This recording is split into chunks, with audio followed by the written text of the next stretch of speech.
Dari jumlah bulan yang 12 itu Allah jelaskan minha arba'atun hurum. Ada 4 bulan yang disebut bulan yang dihormati, bulan yang disucikan, bulan yang diharamkan. 4, 3 bergandengan, 1 agak terpisah. Yang bergandengan itu Rajab, Sya'ban, Ramadan. Yang agak terpisah itu Muharram. Ini 4 bulan yang dihormati disebut Ashhurul Hurum. Saudara-saudara, Muharram ini salah satu dari 4 bulan yang istimewa. Kenapa? Banyak peristiwa besar yang terjadi di bulan Muharram. Hampir semua nabi dan rasul berkaitan dengan Muharram ini. Hampir semua nabi dan rasul. Kita akan kutip beberapa saja dalam konteks kekinian. Pertama, Allah menerima taubatnya Nabi Adam pada hari ke-10 bulan Muharram. Adam itu bapak moyang kita. Dosanya 1, makan buah khuldi. Dikeluarkan dari surga. Kita dosanya banyak, kepengen masuk, enggak nyambung. Hai Adam, dari tidak ada kamu saya adakan. Saya perintahkan tinggal di surga.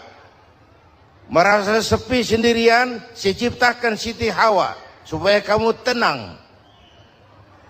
Kamu boleh nikmati semuanya. Ini boleh, itu boleh, ini boleh, itu boleh. Makan, makanlah yang kau mau. Minum, minumlah yang kau suka. Pakai, pakailah yang kau senang. Satu yang saya minta, jangan dekati pohon khuldi. Itu kau tidak sanggup, keluar. Diusir dari surga. Sujud Nabi Adam. Kata riwayat 40 tahun sujud. Membaca Rabbana zalamna anfusana wa illam taghfir lana wa tarhamna lanakunanna minal. Itu namanya istighfarnya Nabi Adam. Istighfar itu kan mengucapkan astagfirullah, basmalah, membaca bismillah. Jangan kayak teman saya disuruh banyak-banyak baca istighfar, benar-benar dia baca istighfar, istighfar, istighfar. Bukan itu maksudnya. Nah, maka salah satu amalan yang sangat dianjurkan di bulan Muharram ini memperbanyak istighfar. Tidak ada orangnya yang tidak. Ayo jujur, ini yang kumpul di sini semua, ada nggak yang nggak punya dosa? Yang merasa nggak punya dosa, ayo ke depan. Ada? Tidak ada. Setiap kita, entah kecil entah besar, sengaja terlupa, pasti mempunyai yang namanya khilaf dan salah. Dan Allah Tuhan kita bukan Tuhan pendendam. Allah Tuhan kita Tuhan yang ramah dan rahmah. Manusia, dosamu banyak, tapi ampunanku lebih banyak. Salahmu besar, rahmatku jauh lebih besar. Kau sujud di hadapanku, aku bangga melihatnya. Kau menangis di hadapanku, aku senyum melihatmu. Kau berjalan menujuku, aku berlari menyambutmu. Karena itu amalan yang sangat dianjurkan di bulan Muharram ini memperbanyak istighfar.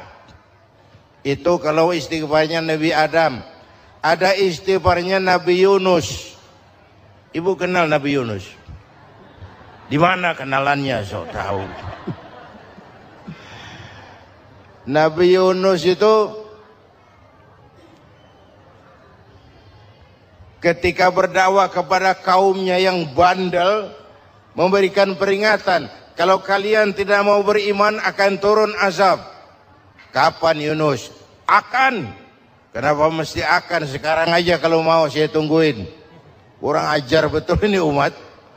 Akhirnya Nabi Nuh menghindar dengan perhitungan kalau azab tidak turun saya sudah jauh, meragukan janji Tuhan. Lalu naik kapal, dinaiki oleh Yunus, kapal mogok. Dicari siapa biang keroknya ini, diundi ternyata Yunus, sampai 3 kali diundi. Dibuanglah Yunus ke dasar laut, ditelan oleh ikan Nun atas perintah Allah. Telan itu Yunus, jangan pakai dikunyah, rusak urusan. Telan saja, simpan di perutmu. Dibawa oleh ikan Nun ke dasar lautan. Itu yang oleh Quran dikatakan bertemulah 3 macam kegelapan. Zulumatun salas, gelapnya tengah malam, gelapnya di dasar laut, gelapnya di dalam perut ikan. Itu namanya peteng, mbahnya gelap. Di perut ikan itulah Nabi Nuh sadar akan kesalahannya, meragukan janji Allah, meragukan janji Allah. Ia sujud di dalam perut ikan itu, membaca la ilaha illa anta subhanaka inni kuntu. Itu istighfarnya Nabi Yunus. Dibacakan istighfar begitu, ikan sakit perut, Pak. Di dasar laut kemana mau cari apotik? Dia naik ke permukaan, memuntahkan isi perutnya, Nabi Yunus keluar dengan selamat. Itu pun terjadi pada hari ke-10 bulan Muharram. Istighfar intinya itu. Itu amalan utama bulan Muharram, memperbanyak istighfar. Allah selamatkan Nabi Nuh dari bahtera banjir yang luar biasa 10 Muharram. Allah selamatkan Nabi Ibrahim dari pembakaran Raja Namrus 10 Muharram. Setelah Nabi Ibrahim itu menghancurkan berhala-berhala, Abrahat pulang mau ibadah, lihat Tuhannya berantakan, marah besar. Siapa yang menghancurkan Tuhan-Tuhan kita ini? Ada yang lapor, kami lihat Ibrahim. Tangkap. Belum ada bukti, tangkap dulu yang penting. Bukti belakangan. Tangkap. Wah, dikerahkanlah aparat. Tangkap Nabi Ibrahim. Disidang langsung oleh Abrahat, oleh Namrus maksud saya. Ibrahim, kau yang menghancurkan berhala-berhala kami ini, Tuhan-Tuhan kami. Siapa bilang? Ada yang lapor. Saya dengar enggak semua berhala itu hancur. Ada yang paling besar, angkat tangan, saya lihat ada kampak di tangannya. Barangkali yang besar itu iseng tuh, yang kecil-kecil dikampakin. Tanya aja sama dia, kamu gila? Kenapa? Masa kami disuruh nanya berhala? Nggak bisa jawab. Nggak bisa jawab. Lah kenapa disembah? Lebih gila mana sih? Tahu nggak bisa jawab kenapa disembah? Kurang ajar kamu Ibrahim. Bakar, dibakar. Ketika Ibrahim dilempar ke kobaran api yang menggunung, Allah perintah api, ya naru kuni bardan wa salaman ala Ibrahim. Hai api, dinginlah sampean. Api Madura waktu itu, Pak. Hai api, dinginlah sampean, selamatkan Ibrahim. Api tunduk kepada perintah Allah. Ibrahim masuk ke kobaran api, selembar rambut pun tidak terbakar. Kenapa? Apinya tunduk kepada perintah Allah. Kenapa? Karena Ibrahim orang yang takut kepada Allah. Api tunduk kepada perintah Allah. Kalau kita baca ayat itu, masuk ke api, mateng. Sudah hadirin yang saya muliakan, oleh karena itu selamatnya Ibrahim dari pembakaran Raja Namrus itu pun pada 10 Muharram, Yaumul Asyura, hari ke-10 dari bulan Muharram. Baik. Itu Ibrahim. Hadirin hadirat yang saya cintai, sebagian kecil tentang Nabi Adam, Nabi Ibrahim dan Nabi Yunus, tapi saya belum menceritakan tentang Nabi Nuh tadi. Mengulang kaji. Nabi Nuh salah seorang rasul yang masuk ulul azmi 5 besar. karena memang perjuangannya menggambarkan satu usaha yang ulet dan luar biasa. Beliau diberi umur 950 tahun, lalu berdakwah selama 900 tahun, sore, pagi, siang, malam, dapat pengikut tidak lebih 80 orang, rata-rata 10 tahun satu. Kalau saya minta berhenti aja jadi nabi, Pak. Ustadz mana masih mau buka pesantren 10 tahun buka pesantren, yang nyantri cuma satu. Pedagang mana yang masih mau dagang 10 tahun dagang yang beli satu. Pimpinan partai mana yang masih mau kampanye 10 tahun buka partai yang nyoblos satu. Bangkrut.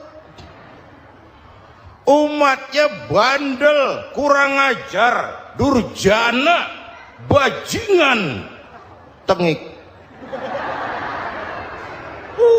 Umatnya Nabi Nuh ini kalau diceramahi telinganya ditutup dengan tangannya. Nabi Nuh akhirnya rekes, Tuhan, siang malam saya berdakwah kepada umat ini. Tiap kali saya sampaikan dakwahmu, mereka tutup telinganya dengan tangannya. Alergi dengar ceramah. Apa itu ceramah? Non profit. Saudara-saudara, jadi mau kamu gimana, Nuh? Sudah Tuhan, habiskan saja orang kafir. Nanti kalau punya anak, anaknya pun kafir lagi. Lebih baik bapak moyangnya sikat habis. Biasanya kalau bapak kalong, anak kampret. Bapak nyolong, anak nyopet. Fotokopi gimana aslinya? Hampir habiskan saja. Itu mau kamu, Nuh? Iya. Oke. Nanti aku turunkan banjir, Nuh. Buat kapal. Dengan apa saya harus buat kapal, Nuh? Ya dengan kayu, kata Tuhan.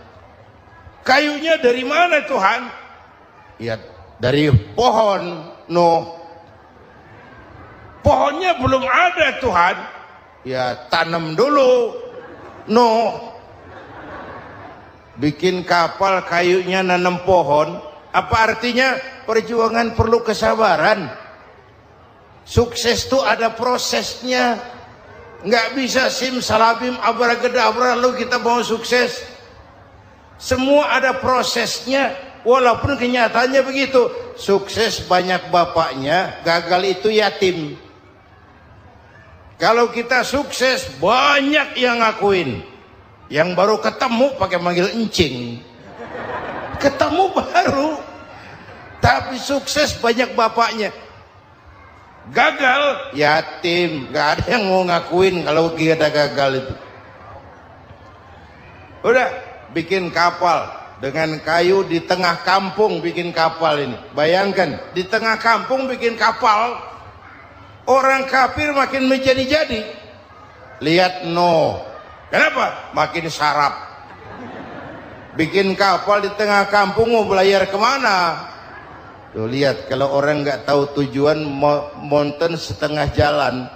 Proses yang dinilai bukan finalnya. Ya kayak gitu kesimpulannya. Saya enaknya sendiri. Bikin kapal. Kapal mendekati selesai. Ini orang kafir rame-rame datang ke kapal Nuh. Mau apa? Buang najis. Sakit perut berangkat ke kapal Nabi Nuh. Nongkrong.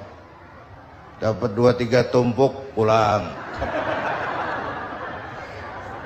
Penuh lantai kapal dengan najis manusia. Inilah perjuangan. Bukan jalan raya lurus bertabur bunga di kanan kirinya. Banyak ondak dan duri, fitnah, caci maki, antipat, segala macam. Nuh. Ada orang tua dasar kafir, kurang ajar, sudah stroke berangkat juga ke kapal Nuh. Mau buang najis, pincang-pincang digotong orang. Selesai buang najis dia bangun, mau pulang, pegangan tiang kapal terpeleset jatuh di atas tumpukan najis. Terjadi keajaiban, yang struknya sembuh, lumpuhnya hilang, berangkat digotong-gotong pulang, jalan gagah sekali. Tapi orang kampungnya heran, ente sudah sembuh? Sudah. Berobat di mana? Kok begitu paten? Di kapal Nuh.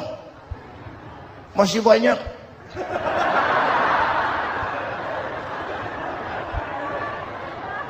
Yang berasa perlu obat bawa rantang, ambil bersih lagi geladak kapal itu. Sudah selesai Nuh? Selesai. Oke, kau orang yang beriman bersamamu, binatang serba sepasang, naik Nabi Nuh, naik orang beriman, naik binatang serba sepasang. Ini cikal bakal penyelamatan manusia, Pak. Naiklah orang beriman, sudah naik semua, Nabi Nuh kontrol. Ini contoh buat kita, kontrol. Sudah naik semua teman-teman, sudah. Pemimpin yang baik bukan cuma terima laporan di belakang meja. Laporan itu yang mana juga bagus. Sama juga kampanye yang mana juga merdu. Kalau aja yang dihitung.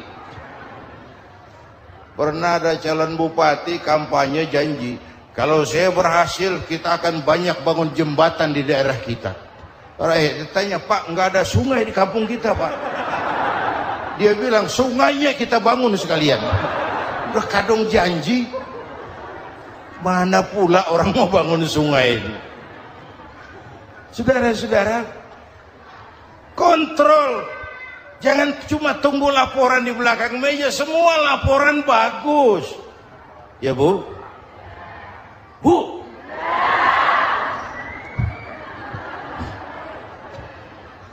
Nabi Nuh kontrol. Sudah naik semua? Sudah, Nuh. Pulan bin Pulan naik. Naik, Nuh. Paimin bin Tukijo. Naik. Kami lihat naik. Ada orang Jawa juga kayaknya. Ada.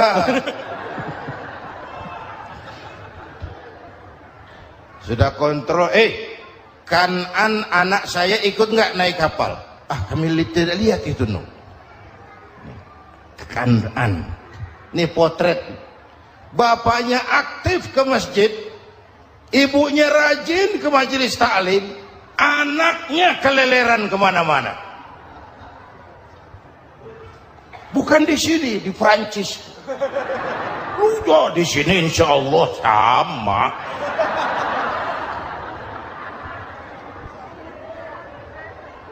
Nuh karena sayang anak, Nuh karena cinta anak, Nuh karena tanggung jawab anak, cari naik ke atas kapal. Lihat Kanan, anak saya, nggak lihat Nuh. Turun ke ruang bawah, periksa lagi. Mang, ayah Kanan di dia. Jamaah Tasik ini rupanya di dalam. Tuh ayah Mang. Ayah kemana ya budak ini? Turun ke bawah, tanya lagi, ono Kanan to? Ora nano raketo. Rombongan Jawa Tengah naik ke atas buritan. Dari buritan kelihatan ternyata Kanan tidak ikut naik kapal, kumpul di darat bersama orang kafir. Ini potret kita sekarang. Kumpul sama orang kafir, hanyut anak-anak kita, ditelan budayanya orang kafir, ditelan tradisinya orang kafir, ditelan pergaulannya orang kafir. Nuh karena sayang anak dari atas manggil. Dalam Quran dijelaskan itu. Karena Nabi Nuh di atas, Kanan di bawah, teriak, ya bunayyar kam ma'ana. Begitu dalam Quran ayatnya. Cuma ini pakai gaya memanggil supaya kelihatan ke gambar, kira-kira Nuh manggilnya begitu. Ini namanya gaya dakwah, Pak. Kalau ceritanya datar nggak menarik. maka Nuh memanggil Kan'an, ya bunayya irkam ma'ana. Kata yang dengar, heeh. Ini gaya orang manggil, ya bunayya irkam ma'ana. Kan'an, kesini nak, naik kapal sama papi. Kata Kan'an di bawah itu, enggak mau papi, John di sini saja. Kata Nuh, jangan nak, Allah sedang murka, akan turun banjir. Kalau datang banjir papi, sa'awi ila jabalin ya'simuni minal ma', saya akan naik ke gunung tinggi yang bisa menyelamatkan saya dari banjir. Kan'an naik ke gunung, gunung dihantam banjir, Kan'an mati sampai sekarang. Yang kelima, Nabi Musa, kisah Muharramnya ini. Lahir dalam kondisi yang sulit karena Fir'aun mimpi akan lahir seorang anak dari keturunan Bani Israel yang akan menghancurkan kerajaannya. Kata Fir'aun, sudah lahir belum anaknya? Belum. Kalau gitu mulai malam ini laki-laki dilarang bergaul sama istrinya. Semua perempuan hamil di bawah pengawasan negara. Mulai hari ini kalau lahir anak laki-laki terutama Bani Israel, penggal. Satpol PP disiapkan. Udah ada kayaknya. Ada. Patroli. Bayangkan, nah Fir'aun itu bikin undang-undang seenaknya sendiri. Apalagi merasa kekuasaannya dalam ancaman. Penguasa manapun kalau merasa dalam ancaman, panik. Padahal kekuasaan itu kayak harimau. Makin lama ditaiki, makin sulit turun. Kenapa? Karena macannya makin lapar. Naik terus capek, turun dimakan harimau. Serba sulit. Saudara-saudara, kalau kita mau belajar dari Pak Harto, saya melihat kekurangan Pak Harto cuma satu, terlambat berhenti.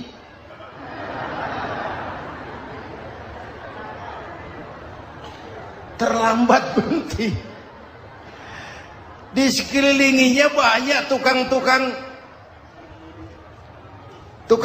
jilat, tukang semir. Pak, kalau tidak ada bapak kami bagaimana Pak? Saudara hadirin yang saya hormati, maka sering saya ingatkan, temanmu yang sejati adalah teman yang membuat kamu jadi benar, bukan teman yang selalu membenarkan kamu. Berapa banyak pejabat-pejabat hancur karena selalu dibenarkan oleh lingkungannya. Bapak benar Pak, Bapak bijaksana Pak, itu tepat Pak, benar. Buang angin pun kata kelilingnya, oh Bapak sehat.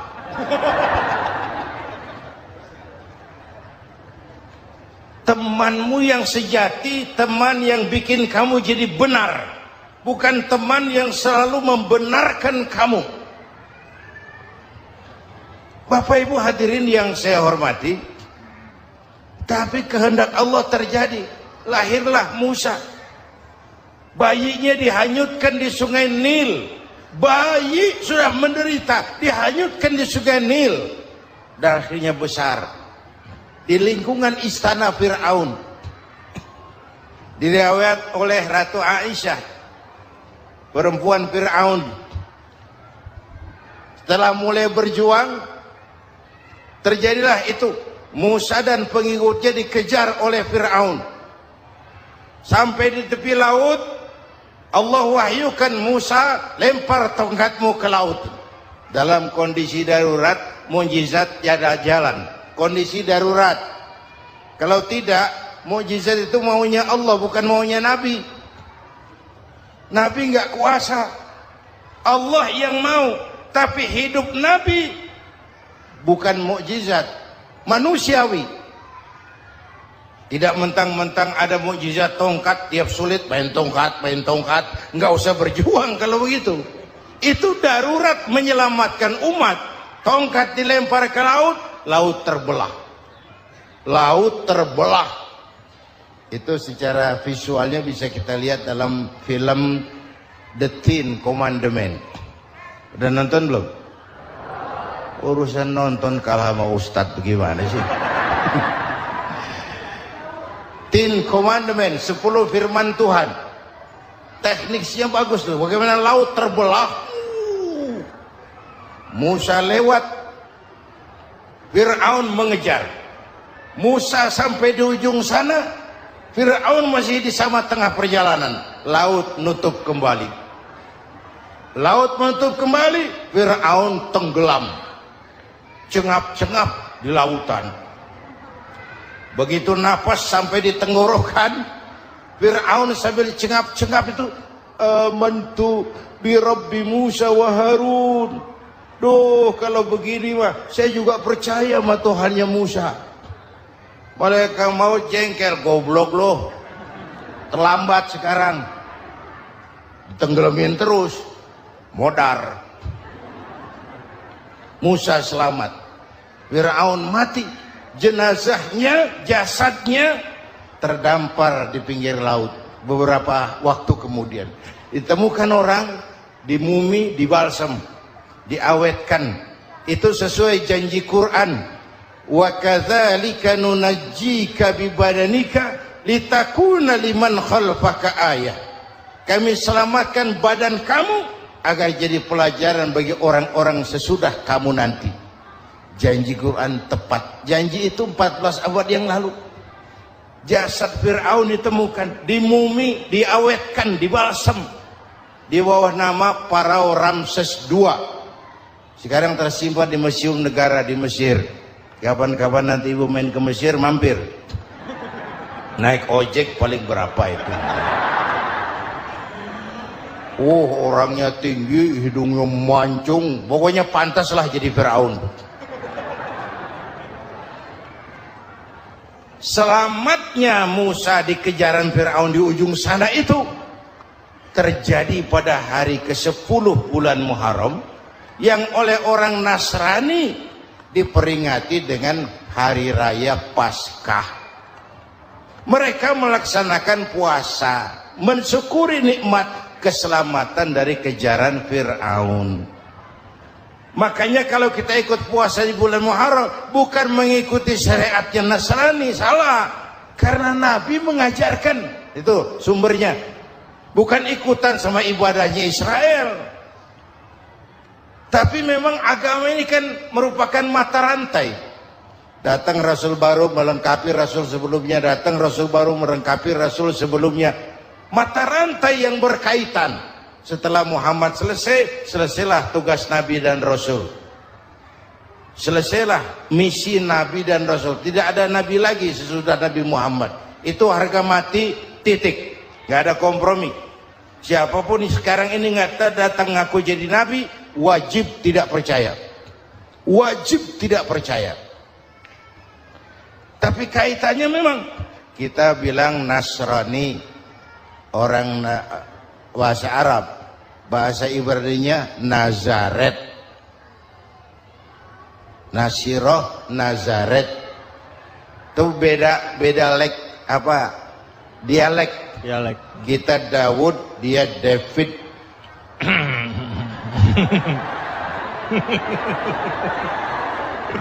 Ibrani. Kita Ali, dia Alek. Kita Sulaiman, dia Solomon. Kita Camat, dia Comot. Ini yang ngomong ini comot sembarangan. Saudara-saudara, Muharram ini salah satu dari 4 bulan yang istimewa. Kenapa? Banyak peristiwa besar yang terjadi di bulan Muharram. Hampir semua Nabi dan Rasul berkaitan dengan Muharram ini. Hampir semua Nabi dan Rasul. Kita akan kutip beberapa saja dalam konteks kekinian. Pertama, Allah menerima taubatnya Nabi Adam pada hari ke-10 bulan Muharram. Adam itu bapak moyang kita. Dosanya satu, makan buah khuldi. Dikeluarkan dari surga. Kita dosanya banyak, kepengen masuk, nggak nyambung. Hai Adam, dari tidak ada kamu saya adakan. Saya perintahkan tinggal di surga. Merasa sepi sendirian, saya ciptakan Siti Hawa supaya kamu tenang. Kamu boleh nikmati semuanya. Ini boleh, itu boleh, ini boleh, itu boleh. Makan, makanlah yang kau mau. Minum, minumlah yang kau suka. Pakai, pakailah yang kau senang.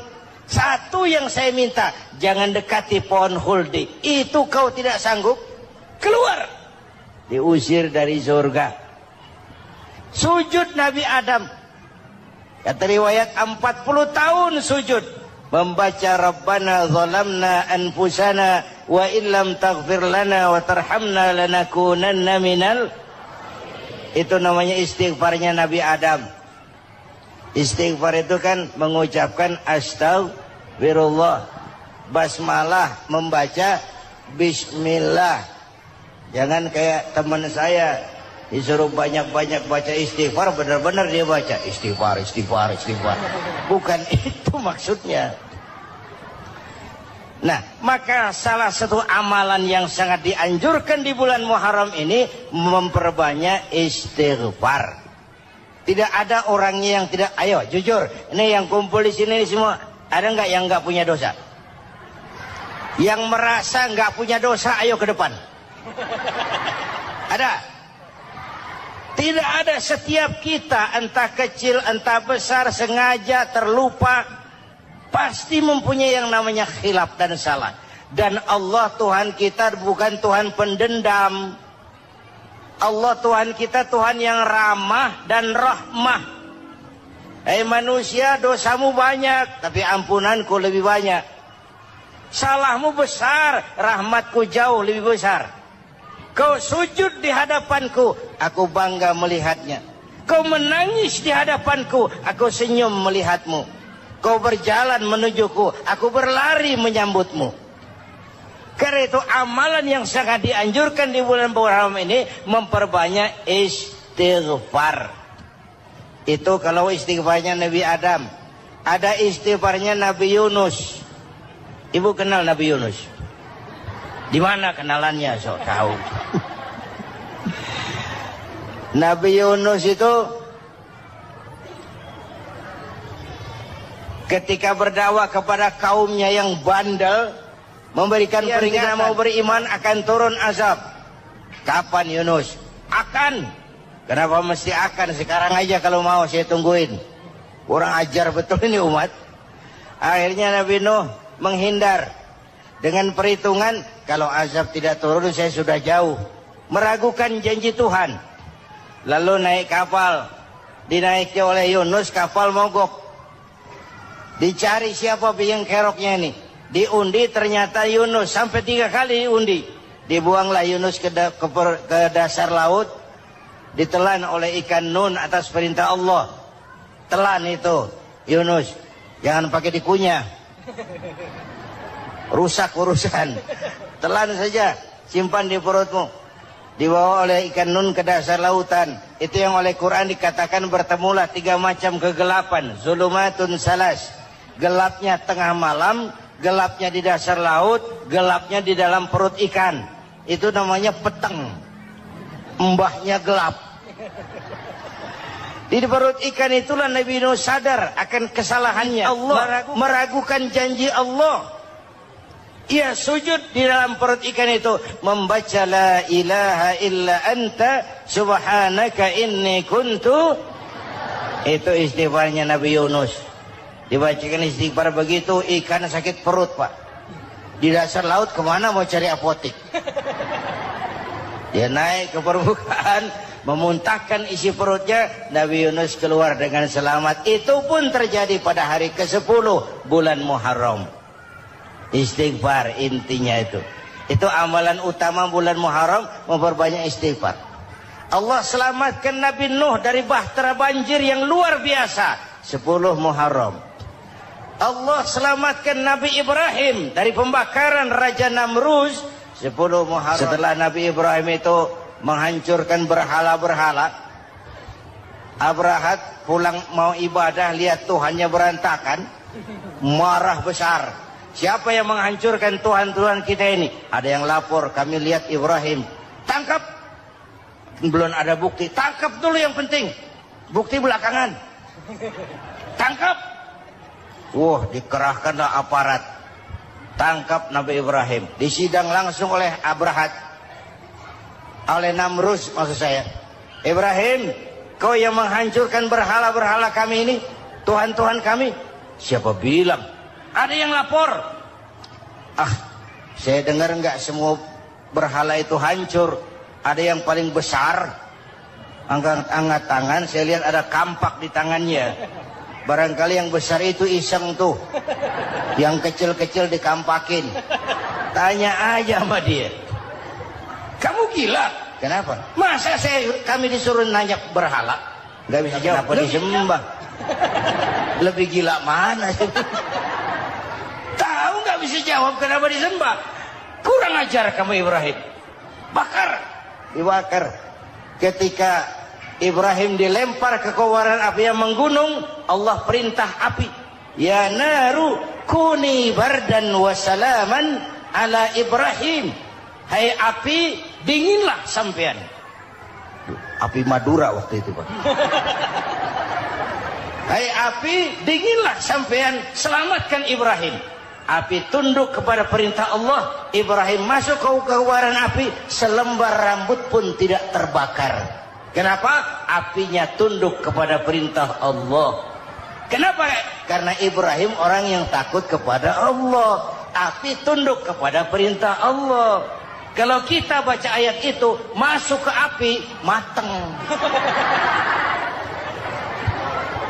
Sudah hadirin yang saya muliakan, oleh karena itu selamatnya Ibrahim dari pembakaran Raja Namrud itu pun pada 10 Muharram.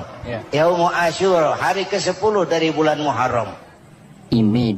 Bapak Ibu hadirin hadirat yang saya cintai, sebagian kecil tentang Nabi Adam, Nabi Ibrahim dan Nabi Yunus, tapi saya belum menceritakan tentang Nabi Nuh tadi.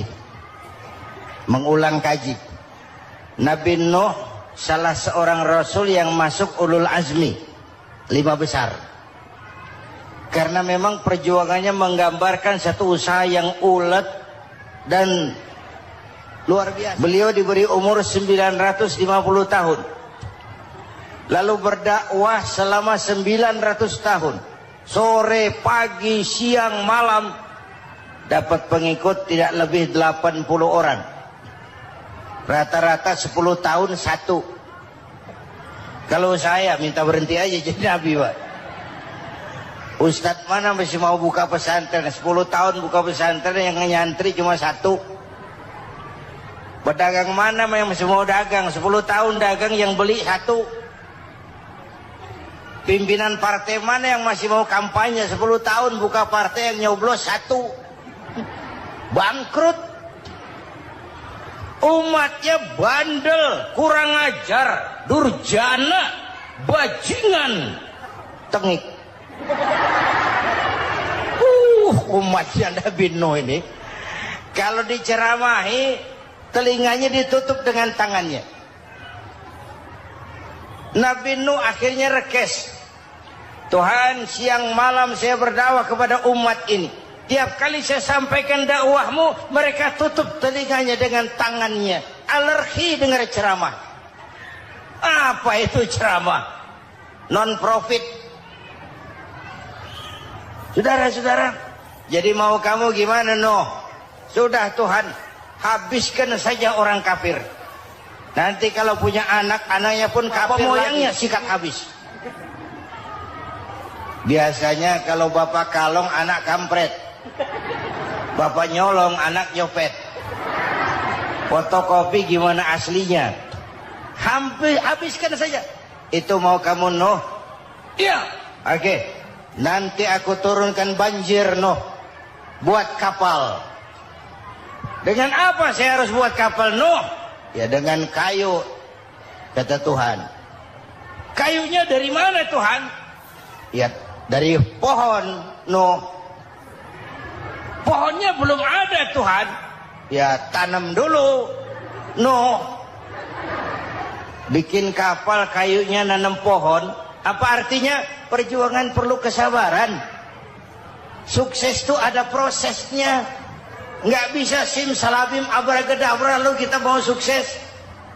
Semua ada prosesnya. Walaupun kenyataannya begitu. Sukses banyak bapaknya, gagal itu yatim. Kalau kita sukses banyak yang ngakuin. Yang baru ketemu pakai manggil encing. Ketemu baru. Tapi sukses banyak bapaknya. Gagal yatim. Gak ada yang mau ngakuin kalau kita gagal itu. Udah bikin kapal. Dengan kayu di tengah kampung bikin kapal ini. Bayangkan di tengah kampung bikin kapal. Orang kafir makin menjadi-jadi. Lihat Nuh. Kenapa? Makin sarap. Bikin kapal di tengah kampung mau belayar kemana? Tuh lihat kalau orang nggak tahu tujuan mountain setengah jalan. Proses yang dinilai bukan finalnya. Ya kayak gitu kesimpulannya. Saya enaknya sendiri. Bikin kapal. Kapal mendekati selesai. Ini orang kafir rame-rame datang ke kapal Nuh. Mau apa? Buang najis. Sakit perut berangkat ke kapal Nabi Nuh. Nongkrong. Dapat 2-3 tumpuk pulang. Penuh lantai kapal dengan najis manusia. Inilah perjuangan. Bukan jalan raya lurus bertabur bunga di kanan kirinya. Banyak onak rendu, caci maki, antipat, segala macam. Nuh. Ada orang tua dasar kafir, kurang ajar, sudah stroke berangkat juga ke kapal Nuh. Mau buang najis, pincang-pincang digotong orang. Selesai buang najis dia bangun, mau pulang, pegangan tiang kapal terpeleset jatuh di atas tumpukan najis. Terjadi keajaiban, yang stroke-nya sembuh. Lumpuhnya hilang, berangkat digotong-gotong pulang jalan gagah sekali. Tapi orang kampungnya heran, ente sudah sembuh? Sudah. Berobat di mana? Kok begitu paten? Di kapal Nuh. Masih banyak.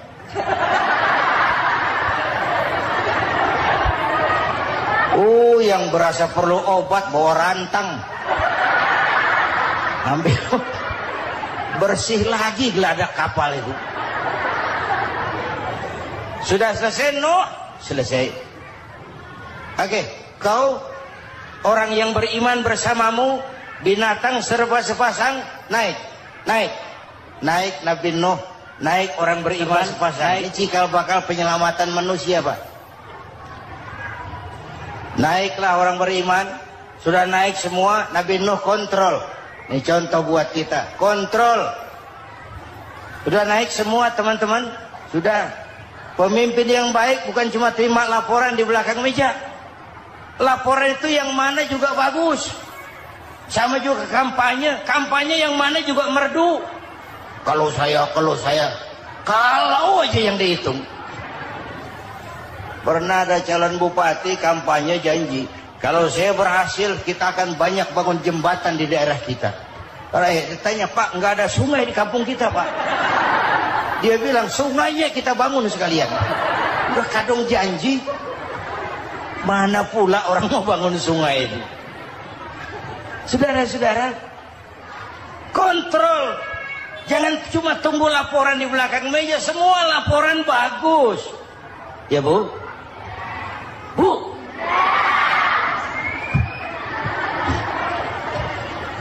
Nabi Nuh kontrol.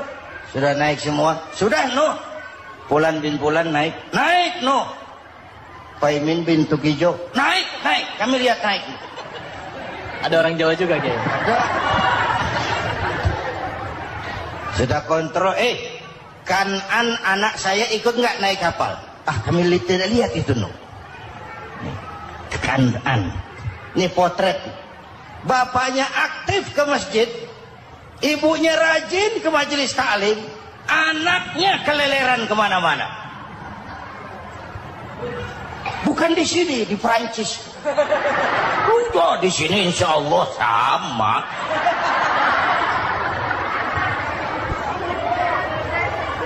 Nuh karena sayang anak, Nuh karena cinta anak, Nuh karena tanggung jawab anak, cari naik ke atas kapal. Lihat Kanaan, anak saya, nggak lihat Nuh. Turun ke ruang bawah, periksa lagi. Mang, ayah Kanaan di dia. Jamaah Tasik ini rupanya ditanya. Ke ayah mang? Ayah ke mana ya budak ini? Turun ke bawah Kanaan tuh. Orang nano orang ketok. Rombongan Jawa Tengah. Naik ke atas buritan. Dari buritan kelihatan ternyata Kanaan tidak ikut naik kapal, kumpul di darat bersama orang kafir. Ini potret kita sekarang. Kumpul sama orang kafir, hanyut anak-anak kita, ditelan budayanya orang kafir, ditelan tradisinya orang kafir, ditelan pergaulannya orang kafir. Nuh karena sayang anak dari atas manggil. Dalam Quran dijelaskan itu. Karena Nabi Nuh di atas, Kanaan di bawah teriak. Ya bunayyar kam ma'ana. Begitu dalam Quran ayatnya. Cuma ini pakai gaya memanggil supaya kelihatan ke gambar. Kira-kira Nuh manggilnya begitu. Ini namanya gaya dakwah, Pak. Kalau ceritanya datar nggak menarik. Maka Nuh memanggil Kanaan, ya bunayyar kam ma'ana. Kata yang dengar, heeh. Ini gaya orang manggil. Ya bunayyar kam ma'ana. Kanaan, kesini nak, naik kapal sama papi. Di bawah itu. Enggak mau papi, John di sini saja. Kata Nuh, jangan nak, Allah sedang murka, akan turun banjir. Kalau datang banjir papi, sa'awi ila jabalin ya'simuni minal ma'. Saya akan naik ke gunung tinggi yang bisa menyelamatkan saya dari banjir. Kanaan naik ke gunung, gunung dihantam banjir, Kanaan mati. Sampai sekarang. Yang kelima, Nabi Musa, kisah Muharramnya ini. Lahir dalam kondisi yang sulit. Karena Fir'aun mimpi akan lahir seorang anak dari keturunan Bani Israel yang akan menghancurkan kerajaannya. Kata Fir'aun, sudah lahir belum anaknya? Belum. Kalau gitu mulai malam ini laki-laki dilarang bergaul sama istrinya. Semua perempuan hamil di bawah pengawasan negara. Mulai hari ini kalau lahir anak laki-laki turut nama Bani Israel, penggal. Satpol PP disiapkan. Udah ada kayaknya. Ada. Patroli. Bayangkan, nah Fir'aun itu bikin undang-undang seenaknya sendiri. Apalagi merasa kekuasaannya dalam ancaman. Penguasa manapun kalau merasa dalam ancaman, panik. Padahal kekuasaan itu kayak harimau. Makin lama ditaiki, makin sulit turun. Kenapa? Karena macannya makin lapar. Naik terus capek, turun dimakan harimau. Serba sulit. Saudara-saudara, kalau kita mau belajar dari Pak Harto, saya melihat kekurangan Pak Harto cuma satu, terlambat berhenti.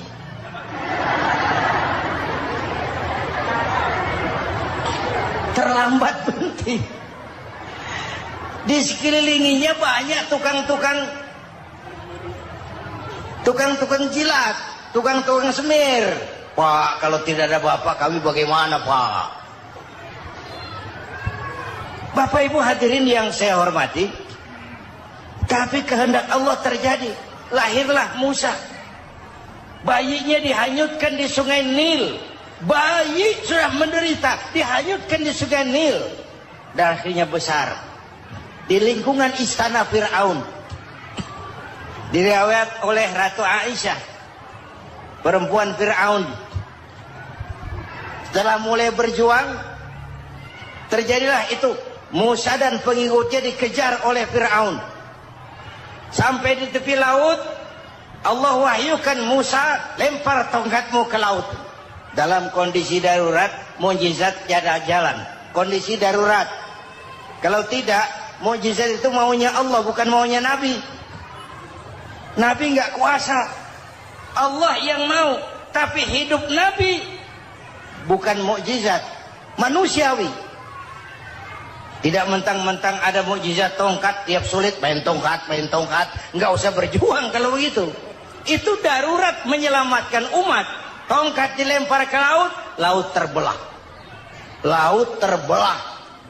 Itu secara visualnya bisa kita lihat dalam film The Ten Commandment. Udah nonton belum? Urusan nonton kalah sama Ustadz bagaimana sih? Ten Commandment, 10 firman Tuhan. Tekniknya bagus loh. Bagaimana laut terbelah. Musa lewat, Fir'aun mengejar. Musa sampai di ujung sana, Fir'aun masih di sama tengah perjalanan. Laut nutup kembali. Laut menutup kembali, Fir'aun tenggelam. Cengap-cengap di lautan. Begitu nafas sampai di tenggorokan, Fir'aun sambil cengap-cengap itu, amantu bi Rabbi Musa wa Harun. Duh, kalau begini mah saya juga percaya sama Tuhannya Musa. Malaikat maut jengkel, goblok loh. Terlambat sekarang. Ditenggelamin terus. Modar. Musa selamat. Fir'aun mati. Jenazahnya, jasadnya terdampar di pinggir laut. Beberapa waktu kemudian ditemukan di balsam, diawetkan. Itu sesuai janji Quran. Wa kadzalika nunajjika bi badanika litakuna liman khalfaka ayah. Kami selamatkan badan kamu agar jadi pelajaran bagi orang-orang sesudah kamu nanti. Janji Quran tepat. Janji itu 14 abad yang lalu. Jasad Fir'aun ditemukan, dimumi, diawetkan, dibalsam di bawah nama Farao Ramses II. Sekarang tersimpan di Museum Negara di Mesir. Kapan-kapan nanti ibu main ke Mesir, mampir. Naik ojek paling berapa itu? Oh, orangnya tinggi, hidungnya mancung, pokoknya pantaslah jadi Fir'aun. Selamatnya Musa di kejaran Fir'aun di ujung sana itu terjadi pada hari ke-10 bulan Muharram, yang oleh orang Nasrani diperingati dengan hari raya Paskah. Mereka melaksanakan puasa, mensyukuri nikmat keselamatan dari kejaran Fir'aun. Makanya kalau kita ikut puasa di bulan Muharram, bukan mengikuti syariatnya Nasrani, salah. Karena Nabi mengajarkan, itu sumbernya. Bukan ikutan sama ibadahnya Israel.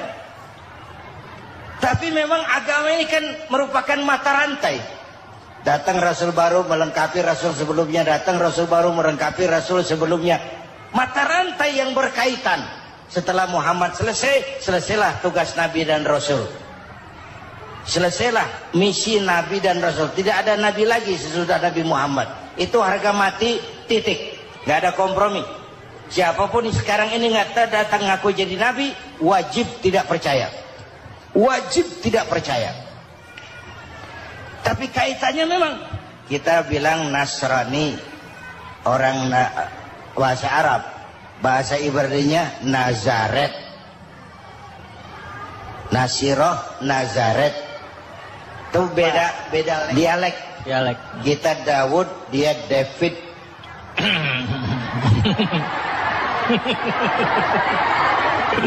Ibrani. Kita Ali, dia Alek. Kita Sulaiman, dia Solomon. Kita Camat, dia Comot. ini yang ngomong ini comot sembarang. Ini dia. Bapak dan Ibu jamaah yang saya cintai. Pertanyaan pertama, hijrah qalbiyah. Ada hijrah badaniyah, hijrah fisik yang dilakukan Nabi dan sahabat dari Mekah ke Madinah. Itu hijrah badaniyah. Ada hijrah qalbiyah, hijrah hati. Dan ini yang kita perlukan sekarang. Karena refleksinya akan membias kepada alur kehidupan. Kalau hati kita mau berhijrah, fisik akan ngikuti. Hijrah dari tempat, dari malas ibadah menjadi rajin ibadah. Hijrah dari maksiat kepada yang ma'ruf. Dari berpecah belah menjadi bersatu. Hijrah seperti itu yang sangat kita perlukan. Apalagi masyarakat ini paternalistik. Kita harus hijrah mental sekarang ini. Maka yang disampaikan tadi benar. Seorang ketua MK siap mengundurkan diri kalau terbukti anak buahnya terlibat suap. Itu walaupun siap, tapi sudah angin segar buat rakyat. Bahwa masih ada banyak insya Allah pejabat kita yang punya harga diri. Walaupun ada juga pejabat kita yang muka tembok, kulit badak, kuping kebo. Muka tembok, kulit badak, kuping kebo. Biasanya kalau kereta api tabrakan di negara-negara maju, Menteri Perhubungannya mundur. Di kita petugas palang pintu dipecat. Jauh sekali Menteri sama petugas palang pintu. Benar diadili yang krocok-krocok, kopral-kopral itu. Padahal hadisnya jelas. Ar-rashi wal murtashi finnar. Yang nyuap dan yang nerima suap, dua-duanya neraka. Kasus potret belakangan ini, yang nerima suap, yang diuber, yang nyuap aman, yang nyuap aman, yang korupsi pajak dikecil-kecilin, yang ngemplang pajak aman. Padahal ngemplang pajaknya triliunan. Padahal dia sudah dikasih fasilitas oleh negara mengelola sumber daya alam negara yang artinya milik rakyat. Dia harus bayar pajak, uang pajaknya dikumpulkan bagi sebesar-besar kemakmuran rakyat. Itu tindakan merugikan rakyat.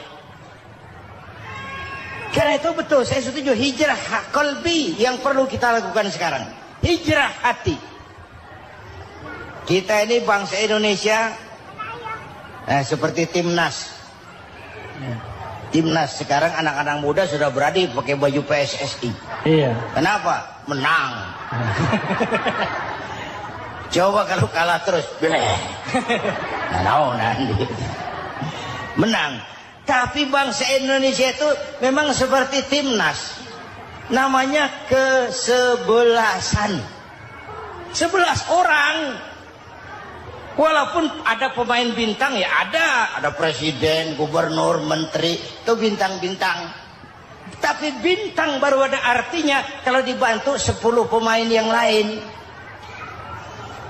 Cristiano Ronaldo. Siapa itu? Penyerang tengah Real Madrid. Bintang. Lionel Messi. Siapa lagi itu? Barcelona.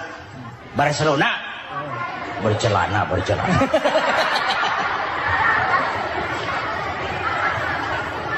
Michael Rooney, bintang Manchester United.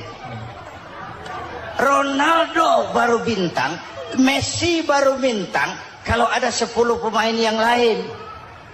Bagaimanapun hebatnya Cristiano Ronaldo, kalau sendirian lawan satu kesebelasan, babak belur. Itulah kita, bangsa Indonesia. Kita satu kesebelasan. Harus saling memperkuat.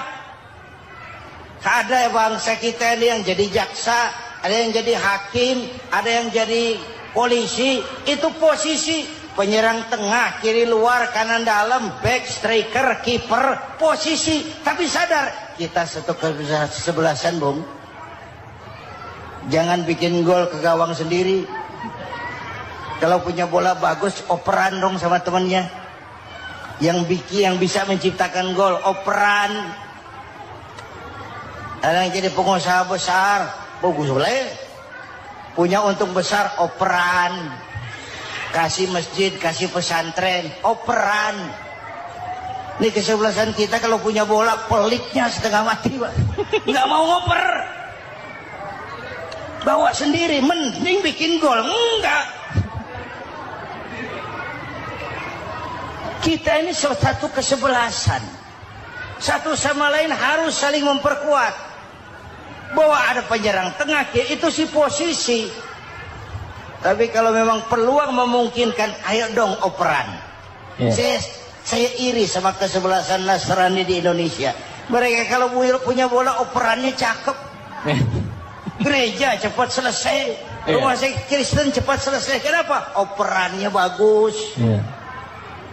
Kita ini kalau punya bola bawa sendiri, nggak mau ngoper. Maka masjid nggak selesai-selesai. Madrasah banyak yang bocor. Rumah sakit Islam kalah bersaing. Kenapa? Operannya berat. Yuk menyadari kita ini timnas, satu kesebelasan. Jangan menjegal kawan seiring. Kawan sendiri dijegal. Sudah musuh terlalu kuat, gawang sendiri dijebol. Akhirnya terbalik kita ini. Ujian terberat telah diberikan Allah kepada para anbiya. Kemudian para aulia, kemudian para ulama. Summal amsal fal amsal, ke bawah dan ke bawah, diuji setiap orang menurut kekuatannya berpegang kepada agama. Kalau karena anak Melayu bilang, kalau takut dengan ombak, jangan berumah di tepi pantai. Kalau takut diterjang ombak, jangan berumah di tepi pantai. Kata ibu tadi, mau jadi pohon tinggi harus berani ketiup angin. Makin tinggi pohonnya, makin keras anginnya. Takut angin, jangan jadi pohon tinggi, jadilah rumput. Nggak ditiup angin, tapi diinjak kebo. Apa yang nggak ada resikonya? Apa yang nggak ada resikonya? Semua nabi ada yang dihantam kekuasaan yang arogansi. Ibrahim berhadapan dengan Namrud. Musa berhadapan dengan Fir'aun. Ada yang diuji dengan berhadapan umat yang sangat kurang ajar. Ada yang diuji dengan gosip yang dahsyat. Digosipi sama Zulaikha itu. Nabi Yusuf. Nabi Yusuf.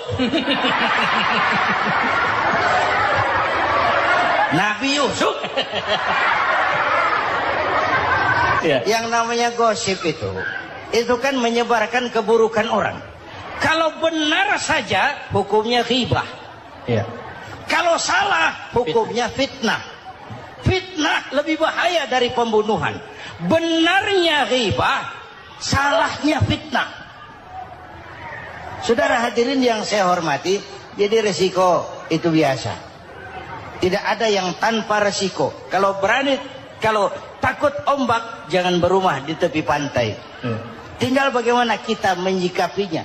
Kalau kita dewasa, ini bagian ibadah saya kurang. Mungkin karena dia omongin orang, tambah pahala saya.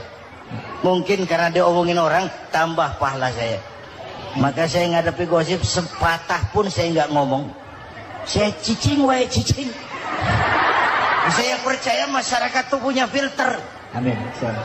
Saya percaya Tuhan itu. Pada pertemuan terdahulu sudah kita bicarakan bahwa orang yang menjalankan ibadah Ramadan dengan baik, dalam arti siang dia laksanakan ibadah puasa, sementara dia hidupkan malam-malam Ramadan dengan sholat tarawih, i'tikaf, tadarus Al-Quran dan sebagainya. Orang yang semacam itu keluar dari Ramadan dijanjikan oleh Allah ghufira lahu ma taqaddama min zambihi, diampunkan segala dosa yang pernah dia kerjakan. Sehingga ia keluar dari bulan Ramadan seperti bayi baru dilahirkan oleh ibunya, bersih, tidak punya dosa kepada Allah lantaran sudah dibersihkan oleh ibadah Ramadan. Jadi dalam Islam dosa itu ditebus dengan taubat, dengan amalan kita sendiri, bukan dengan uang, tidak juga dengan beras. Saya percaya kalau dosa bisa ditebus dengan beras misalnya, barangkali Menteri Pertanian akan lebih dulu masuk surga. Kalau dosa bisa ditebus dengan uang, mungkin Gubernur Bank Sentral atau para Menteri Keuangan akan menjadi penghuni surga nomor wahid. Dalam Islam dosa ditebus dengan taubat kepada Allah. Orang yang melaksanakan ibadah dengan baik di bulan Ramadan, keluar Ramadan masuk 1 Syawal seperti bayi baru dilahirkan oleh ibunya. Pantas dia mengucapkan minal aidin, semoga kami termasuk orang yang kembali kepada fitrah, suci, bersih. Dia rayakan hari itu, hari di mana dia kembali kepada kesucian. Itulah hakikat daripada Idul Fitri. Dengan kata lain, Idul Fitri ini tidak bisa dilepaskan kaitannya dengan ibadah Ramadan. Hanya oleh karena kita melaksanakan ibadah Ramadan, maka kita rayakan Idul Fitri. Dengan bahasa yang lebih langsung, sebenarnya yang berhak merayakan Idul Fitri mereka yang mengisi Ramadan dengan kegiatan ibadah. Saudara-saudara kaum muslimin yang berbahagia, lalu bagaimana prosesnya? Yang pertama, manakala datang senja akhir Ramadan, wajiblah kita mengeluarkan zakat fitrah. Sebab Rasulullah sallallahu alaihi wasallam bersabda, "Saumul 'abdi mu'allakun ma baina as-sama'i wal ardi hatta yu'addiya shadaqatal fitri." Sesungguhnya puasa seorang hamba bergantung antara langit dan bumi, yakni belum diterima oleh Allah sampai dia mengeluarkan zakat fitrahnya. Memang boleh mengeluarkan zakat fitrah itu sejak awal Ramadan. Itu waktu yang dibolehkan. Jadi saudara tidak mau sibuk, begitu 2 hari puasa lalu bayar zakat fitrah, boleh. Tetapi waktu yang wajib sejak terbenam matahari akhir Ramadan. Waktu yang terbaik untuk membayar zakat fitrah selesai sholat subuh sebelum orang berangkat melaksanakan sholat Idul Fitri. Waktu yang makruh setelah orang selesai sholat Idul Fitri lalu baru bayar zakat fitrah, makruh di situ. Sedangkan waktu yang haram apabila matahari terbenam pada hari raya tanggal 1 Syawal baru mau bayar zakat fitrah, sudah haram hukumnya. Jadi diawali dengan membayar zakat fitrah, dan ini merupakan realisasi daripada latihan puasa, cinta kepada fakir miskin. Orang bilang kan bulan Ramadan itu katanya bulan latihan. Kata orang Jawa, month of training. Bulan latihan. Apa sih perlunya latihan? Kalau PSSI masuk latihan, tentu keluar latihan mainannya makin bagus. Elias Pikal masuk latihan, keluar latihan gaya tinjunya makin hebat. Itu perlunya latihan. Kalau latihan tiap hari tapi main kalah terus, orang kan bilang buat apa latihan kalau main kalah terus.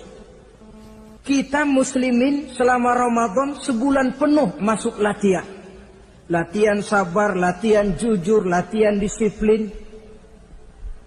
Latihan sederhana, latihan mengendalikan nafsu. Berhasil atau tidaknya latihan itu kelihatan dalam gaya hidup kita sesudah keluar Ramadan. Kalau tidak, Ramadan sabar, habis Ramadan habis sabarnya. Ramadan rajin ke masjid, selesai Ramadan selesai ke masjidnya. Ramadan rajin baca Quran, selesai Ramadan selesai rajinnya.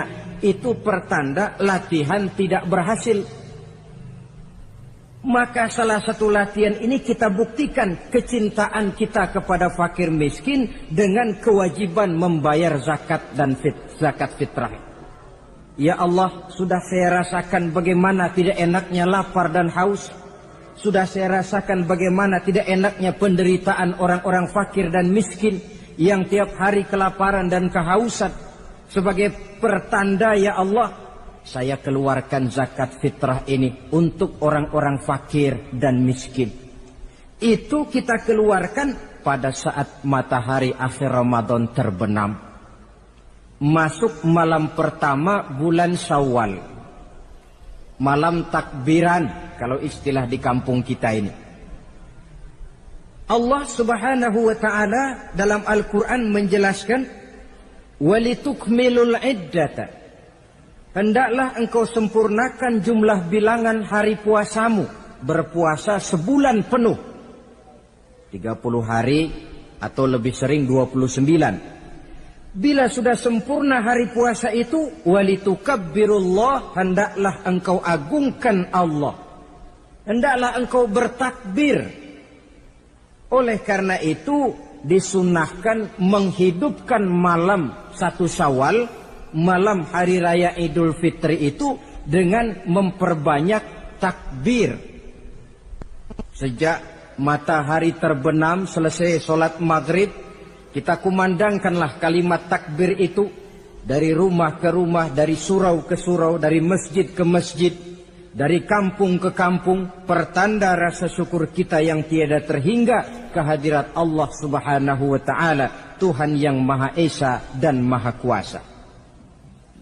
Entah kenapa bila matahari akhir Ramadan terbenam, datang malam 1 Syawal, berubah perasaan kita. Sedih menjadi gembira, sukar menjadi mudah, hati yang tadinya digenangi air kebencian berubah menjadi hati yang penuh dengan cinta kasih kepada sesama. Kumandang takbir bagi orang-orang yang hidup tinggal di rantau, mengingatkan dia kepada kampung halamannya. Terkenang dia sungai tempat dia mandi, lapangan tempat dia bermain. Oi kampuang nan jauh di mato, katanya. Sehingga orang-orang yang tinggal di tanah rantau diusahakannya benar supaya bisa berlebaran pulang mudik, katanya.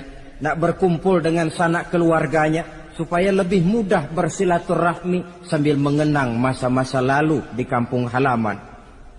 Jadi setelah zakat fitrah kita tunaikan, sambutlah malam Idul Fitri itu dengan memperbanyak takbir. Ini disunahkan. Menghidupkan malam lebaran dengan memperbanyak takbir. Bukan memperbanyak bakar petasan. Itu kan pekerjaan mubazir. Dan mubazir itu jelas perbuatan setan. Ada yang bilang katanya bakar petasan itu nambah syiar. Syiar macam mana datang dari petasan? Sebagian lagi berjaga-jaga juga, tapi bukan dengan memperbanyak takbir. Bergadang-gadang di pinggir jalan, ngebut dengan kendaraan aneka warna. Tidak itu yang diajarkan agama.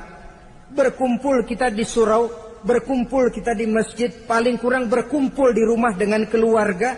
Ramai-ramailah kita bertakbir, memanjatkan puji dan syukur kepada Allah. Ya Allah, kalau tidak lantaran petunjukmu, sulit rasanya melaksanakan perjuangan yang berat sebulan penuh ini. Melatih diri, membina takwa, mengharap ridho. Dengan lapar, melilit perut, dengan haus, mencekik kerongkongan. Bersyukur kami kepadamu ya Allah. Dan sebagai pertanda kami kumandangkan kalimat takbir, memuji keagungan dan kebesaranmu. Allahu Akbar, Allahu Akbar, Allahu Akbar, walillahil hamd. Saudara-saudara kaum muslimin rahimakumullah. Di dalam satu hadis dari Ubadah bin Samit diriwayatkan oleh Imam Tabrani, bersabda Rasulullah sallallahu alaihi wasallam, Man ahya lailatal fitri lam yamut qalbuhu yauma tamutul qulubi. Barang siapa yang menghidupkan malam Idul Fitri, maka hatinya itu tidak akan pernah mati pada saat hati-hati orang lain menjadi mati. Kita yang paling khawatir dalam hidup ini, pada saat hati kita sudah mati selagi jasad masih hidup, menjadilah kita bangkai berjalan dalam pandangan Allah. Badan hidup tapi hati mati, bangkai berjalan dalam pandangan Allah. Jadi ini hakikat merayakan Idul Fitri. Puasa Ramadan sebulan penuh, malamnya ibadah, menunaikan zakat fitrah, lalu malamnya menghidupkan malam dengan takbiran. Yang terjadi kan kita lihat adat yang dibesarkan, ibadat ditinggal. Puasa tidak, tarawih apalagi, lebaran kurang seminggu sudah lebih sibuk dia daripada yang puasa. Ke pasar kayaknya pasar mau dibeli semua. Rumah pun dicat, dikapur, baju diperbarui. Itu kan kulit. Memang lebih bagus kalau kulitnya baik, isinya pun baik. Tapi yang lebih penting daripada sekedar kulit adalah isi. Hakikat merayakan Idul Fitri kembali kepada kesucian. Kita bersih, tidak punya dosa kepada Allah. Itu kita rayakan. Dengan apa? Nah, oleh seorang ulama, Al-Imam Zakiyuddin Abdul Azim bin Abdul Quwa Al-Munziri, diberikan contoh bagaimana Rasulullah Sallallahu Alaihi Wasallam itu merayakan Idul Fitri. Beliau berkata, yuhibbu Sallallahu Alaihi Wasallam ayyuqabil al-Ida bil bisri was surur. Rasulullah Sallallahu Alaihi Wasallam cinta, senang menyambut Idul Fitri bil bisri was surur, dengan muka gembira dan dengan sikap sukacita. Jadi merayakan Idul Fitri bil bisri was surur, muka menunjukkan kegembiraan. Kenapa gembira? Sudah berhasil berjuang sebulan penuh.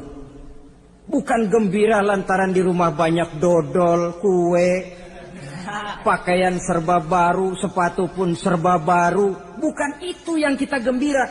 Gembira lantaran telah berhasil berjuang mengalahkan nafsu, memenuhi perintah Allah, melaksanakan puasa. Gembira lantaran kita kembali suci seperti bayi baru dilahirkan oleh ibunya. Bil bisri, muka menunjukkan kegembiraan, cerah di malam itu sampai di hari lebarannya. Jadi walaupun barangkali oleh karena kesulitan ekonomi tidak terbeli itu baju yang baru, tidak terbeli itu sepatu yang baru, tidak terbeli itu makanan dan kue seperti tetangga, jangan sampai mengurangi kegembiraan kita. Tidak boleh menyambut lebaran itu dengan manyun. Tahu manyun? Mukanya sudah macam asam sama kukusan. Tidak ada menunjukkan sikap kegembiraan. Nabi menghadapi hari itu bil bisri was surur, dengan muka cerah dan dengan sikap gembira. Tapi gembira dalam arti tetap pada jalur kontrol. Lalu apa lagi? Wat taubatu lillahi ta'ala, dengan tetap melaksanakan taubat kepada Allah. Wan nadam alal khataya, menyesal terhadap segala kesalahan yang pernah dikerjakan. Itu yang dilakukan baginda Nabi di hari raya. Wa masalihatil khusum, memperbaiki orang-orang yang bermusuhan. Wal akhzi binasiril mazlum, menolong orang-orang yang teraniaya. Wasillatil arham, melaksanakan silaturahmi. Wal ihsan ilal fuqara, berbuat kebaikan kepada kaum fakir miskin. Wa ziyaratil aqarib, menziarahi, mengunjungi kaum kerabat. Itu hakikat di dalam melaksanakan Idul Fitri. Jadi jangan terbalik, sudah merasa baju baru, ini kan lebaran, merdeka. Kalau kemarin Ramadan kita dikekang, tidak boleh begini, tidak boleh begitu. Sekarang sudah keluar Ramadan, merdeka. Lalu dirayakannya Idul Fitri dengan bermabuk-mabukan, dengan judi, dengan perbuatan zina, itu sama saja dengan baju baru habis dicuci sudah diceburin lagi ke dalam comberan. Ini kan ibarat baju masuk Ramadan dicuci sebersih-bersihnya, keluar Ramadan masuk Lebaran tetaplah berusaha menjaga kebersihan itu. Kalau ditinggalkan Ramadan merasa merdeka, melemparkan lagi diri ke lembah dosa, sama saja baju yang sudah putih, bersih, ditriska bagus-bagus, tapi lalu dilemparkan lagi ke dalam comberan. Na'udzubillah min zalik. Saudara-saudara kaum muslimin yang berbahagia. Jadi setelah zakat fitrah kita bayar, hidupkan malam Idul Fitri itu dengan mengumandangkan kalimat takbir. Lalu bila datang sholat subuh di pagi hari pertama bulan Syawal, kita laksanakanlah sholat subuh itu berjamaah. Jangan sampai terbalik, saking kepengennya sholat Idul Fitri, subuhnya enggak. Ini kan sama saja kata orang nyari jarum kapak hilang. Tak membela yang sunnah, yang wajib disia-siakan. Sholat Idul Fitri itu sunnah saja hukumnya, sholat subuh wajib. Masakan yang wajib kita tinggalkan, lalu yang sunnah kita kejar-kejar, terbalik tentunya. Lalu manakala usai kita sholat subuh masih mengumandangkan takbir, bersiap-siaplah kita untuk berangkat menunaikan sholat Idul Fitri. 2 rakaat, lalu diiringi dengan khutbah hari raya Idul Fitri. 2 khutbah seperti khutbah Jumat itu, khutbah pertama dan khutbah kedua. Kalau selesai melaksanakan sholat Idul Fitri, maka kembalilah kita ke rumah dengan suasana gembira. Untuk apa? Untuk berhalal bihalal.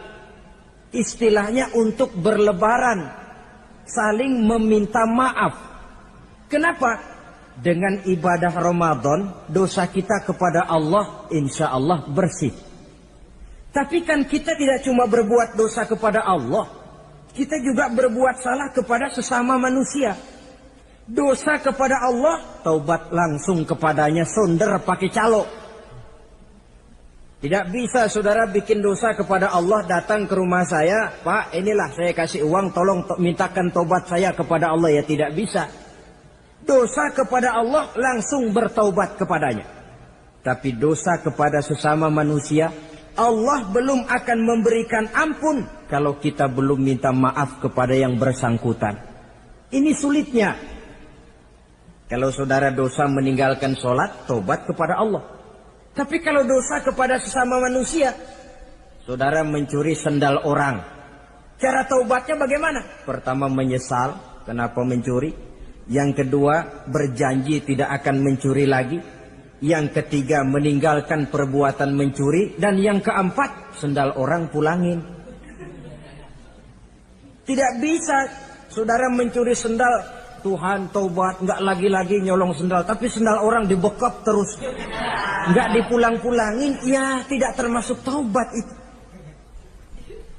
Itulah sebabnya selesai sholat Idul Fitri, kita pun meminta maaf. Nah, siapa yang harus lebih utama kita mintakan maaf?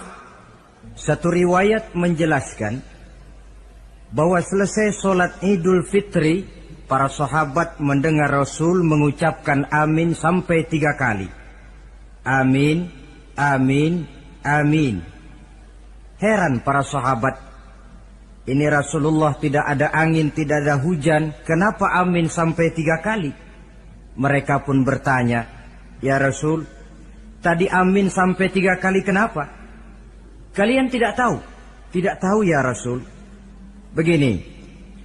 Tadi itu selesai sholat, turun malaikat Jibril kepada saya.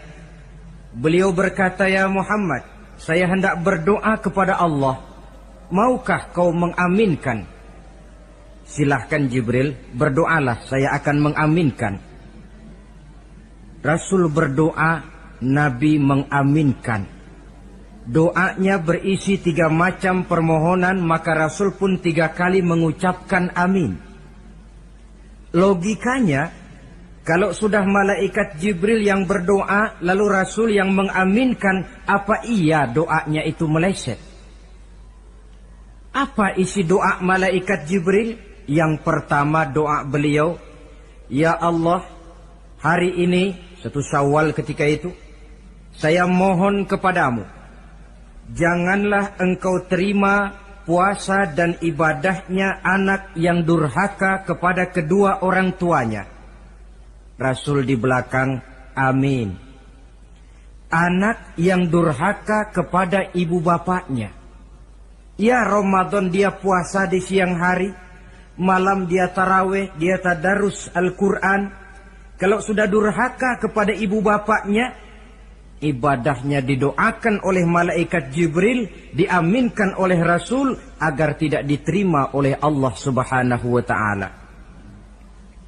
Sebab itu manakala usai sholat Idul Fitri, pulang kita ke rumah, bersimpuhlah kepada ibu bapak, meminta maafnya, meminta ridhonya. Ibu kita yang telah mengandungkan kita, melahirkan kita antara pilihan hidup dan mati. Bapak yang pergi pagi, pulang sore, peras keringat, banting tulang untuk mendidik dan membesarkan kita. Demi setelah kita yang anak ini jadi orang, kadang-kadang lupa kacang akan kulitnya. Bagaimanapun tinggi status sosial seorang anak, bagaimanapun banyak gelar di sandangnya, bagaimanapun kayanya dia, kalau sudah durhaka kepada kedua orang tuanya, alamat hidup tidak akan memperoleh keberkahan. Doa malaikat Jibril yang kedua, ya Allah, hari ini saya mohon kepadamu, jangan engkau terima puasa dan ibadahnya suami istri yang tidak saling memaafkan. Sebab itu seorang suami, seorang istri, selesai turun sholat Idul Fitri, hendaklah berlapang dada si suami memaafkan istrinya, meridhokannya. Si istri pun bersimpuh meminta maaf dan ridho suaminya. Istri yang durhaka kepada suaminya. Sebab itu tidak heran kalau Rasul dalam satu hadis pernah menjelaskan, ayyumam ra'atin matat wa zawjuha anha radin illa dakhalatil jannah. Kalau ada seorang perempuan meninggal dunia, suaminya ridho kepadanya, itu perempuan akan masuk surga. Ini artinya, kalau seorang perempuan meninggal, suaminya tidak ridho kepadanya, biar dia tukang sholat, biar dia